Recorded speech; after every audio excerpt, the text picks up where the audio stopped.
नमस्ते दोस्तों, स्वागत है आपका अपने YouTube channel mission for success में।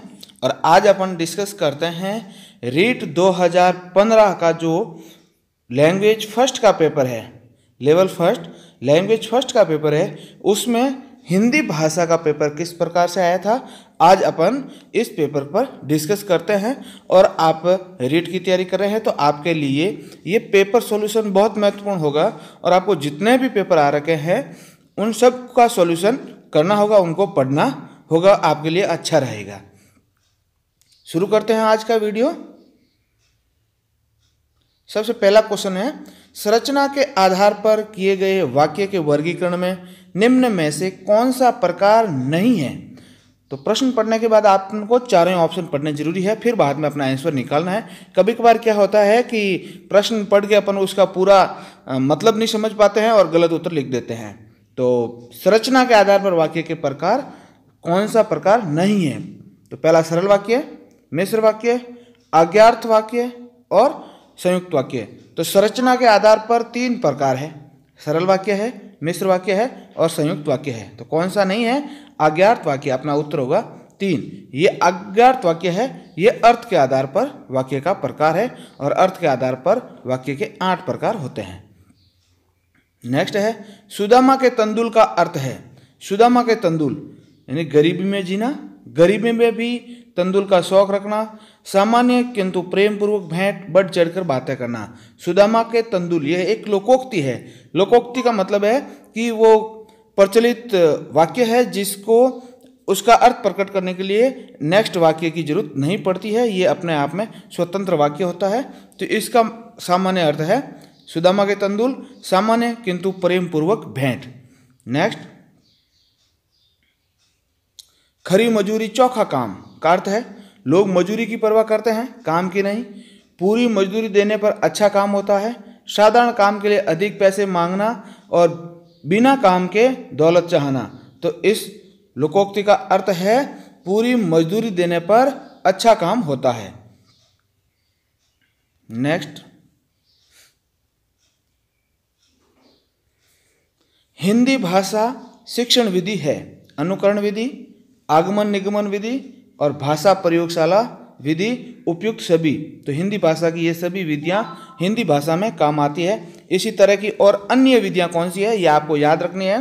प्रत्यक्ष विधि ये भी हिंदी में काम आती है। साहचर्य विधि, भाषा संसर्ग विधि, प्रदर्शन विधि, आगमन विधि, निगमन विधि, रसास्वादन विधि, अक्षर बोध विधि, अनुकरण विधि, भाषा प्रयोगशाला विधि, व्याख्यान विधि, संवाद विधि, प्रश्नोत्तर विधि, व्यास विधि आदि ये भाषा शिक्षण की विधियां है। नेक्स्ट, गृह कार्य का मुख्य उद्देश्य क्या है? छात्र को घर पर व्यस्त रखना, पढ़ाए गए पाठ को दोहराने के लिए अवसर देना, सुलेख की योग्यता का विकास करना, संबंधित पाठ में रुचि उत्पन्न करना। ये सभी उद्देश्य है गृह कार्य के। लेकिन अपन को प्रश्न पूछा है मुख्य उद्देश्य क्या है, तो इन चारों उद्देश्यों में सबसे टॉप पे कौन रहा है? पढ़ाए गए पाठ को दोहराने के लिए विद्यार्थी को अवसर देना। नेक्स्ट है, भाषा शिक्षण के उपगम है पाठ संसर्ग उपगम, रचना शिक्षण उपगम। तो भाषा शिक्षण में ये दोनों ही उपगम काम में आते हैं। पाठ संसर्ग उपगम का मतलब है, पाठ संसर्ग उपगम में पाठ्य पुस्तक के पाठों को पढ़ने के दौरान ही भाषायिक तत्वों का ज्ञान कराया जाता है। रचना शिक्षण उपगम, इसके 2 रूप होते हैं, एक मौखिक और लिखित। रचना में उच्चारण शिक्षण पर बल दिया जाता है एवं लिखित रचना में वर्तनी शिक्षण पर अधिक बल दिया जाता है। नेक्स्ट है, छात्रों के शब्द भंडार में वृद्धि करने का उपाय। शब्दकोश का उपयोग किया जाए, छात्रों में स्वाध्याय की प्रवृत्ति को बढ़ाया जाए, शिक्षक द्वारा अच्छे व नए शब्दों का प्रयोग किया जाए, उपयुक्त सभी। तो इसका आंसर हो जाएगा उपयुक्त सभी। ये सभी छात्रों के शब्द भंडार में वृद्धि कर रहे हैं। नेक्स्ट है, आगमन विधि के रूपों की संख्या है। तो आगमन विधि के कितने रूप है? आगमन विधि के 2 रूप है, एक प्रयोग विधि और एक सहयोग विधि।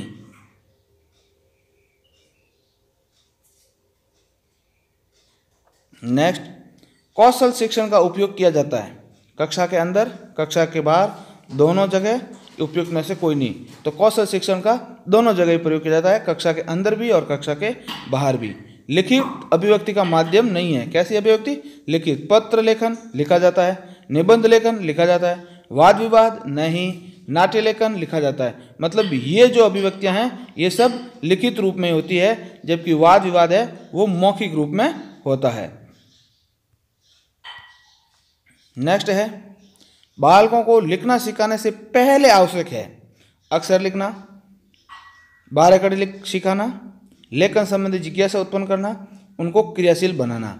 तो बालकों को लिखना सिखाने से पहले क्या आवश्यक है? लेखन संबंधी जिज्ञासा उत्पन्न करना। कोई भी काम करना है वो अच्छी ढंग से करने के लिए सबसे पहला काम यही होता है कि छात्रों में जिज्ञासा पैदा करने के बाद उनको पढ़ाया जाए तो वो आसानी से सीख सकते हैं। प्रिंट मीडिया में सम्मिलित नहीं है समाचार पत्र, पत्र पत्रिकाएं, पाठ्य पुस्तक, विद्यालय पत्रिकाएं। प्रिंट मीडिया मतलब वो समाचार मीडिया है जो आप तक पहुंचता है, वो लिखित रूप में है, वो प्रिंट मीडिया है। तो कौन सा ऐसा है जो इसमें शामिल नहीं है? वो है पाठ्य पुस्तक।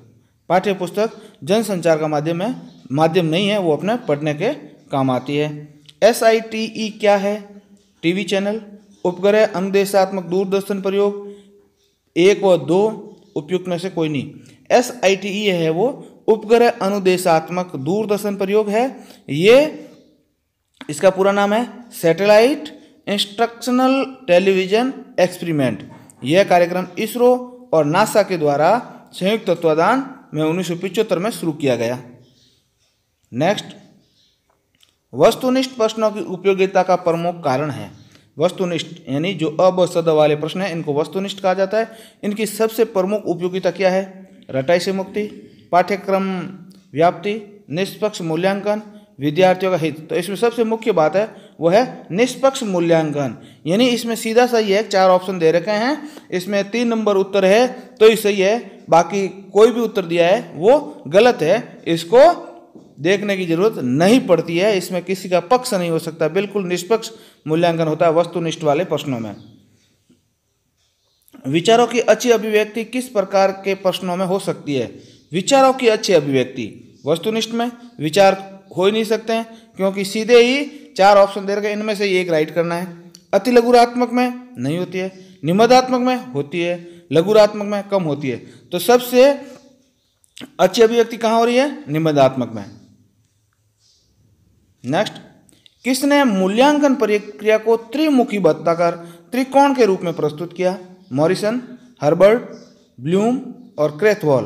किसने किया है? ब्लूम ने किया है। बेंजामिन सैमुअल ब्लूम अमेरिकी शिक्षाविद थे उन्होंने 1956 में शिक्षा के अंतर्गत सीखने के उद्देश्यों का वर्गीकरण किया। उसे ब्लूम टैक्सोनॉमी के नाम से जाना जाता है। उन्होंने मूल्यांकन प्रक्रिया को त्रिमुखी बताया, जिसमें उद्देश्य, अधिगम, अनुभव और मूल्यांकन शामिल है। ये याद रखना है, त्रिमुखी में क्या है? उद्देश्य, अधिगम, अनुभव और मूल्यांकन। नेक्स्ट, उपचारात्मक शिक्षण के द्वारा 1 नंबर में है अध्यापकों की कमियों का उपचार किया जाता है, छात्रों के घायल होने पर उपचार किया जाता है, छात्रों की कमजोरियों का निदान कर उन्हें दूर किया जाता है, कुछ कह नहीं सकते हैं। तो उपचारात्मक शिक्षण का मतलब है पहले छात्रों की कमजोरियों का पता लगाया जाएगा, फिर उनका निदान किया जाएगा, उपचार किया जाएगा। तो इसका उत्तर नंबर 3 और मोस्ट इंपॉर्टेंट क्वेश्चन है। नेक्स्ट,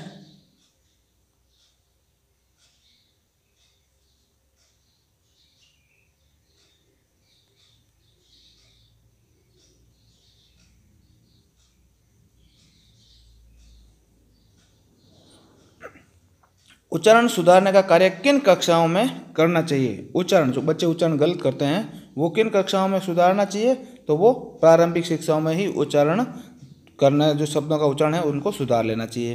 नेक्स्ट, एक पैराग्राफ दे रखा है, उसके बाद में इसके कुछ आंसर दे रखे हैं, पैराग्राफ पढ़ लेते हैं। भारत अब प्रौढ़ावस्था में आ पहुंचा है।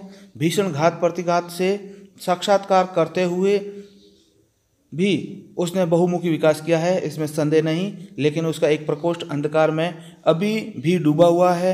हृदय, जो कि मानवीय क्रिया व्यापार का नियंता है, इस समय वह स्वार्थपरता और भोगवाद के ऐसे रोग से ग्रसित हो गया है जिसके कारण मानवीय आचरण भी बनेला हो गया है। क्षेत्रवाद, जातिवाद, भाषावाद, संप्रदायवाद प्रभृति विभीषिकाएं जो आज़ादी के साथ उपहार में मिली, आए दिन कहीं न कहीं अपनी लोहहर्षक लीला संपन्न करती रहती है, परिणाम स्वरूप शिथिल पड़े अनुशासन के बंधन, विखंडित होती श्रद्धा और कलंकित होता विश्वास मानवता के लिए कांटों की सेज बन कर प्रस्तुत हो रहा है। फिर भी 21वीं सदी में प्रवेश की अधीरता हमें सर्वाधिक रही है।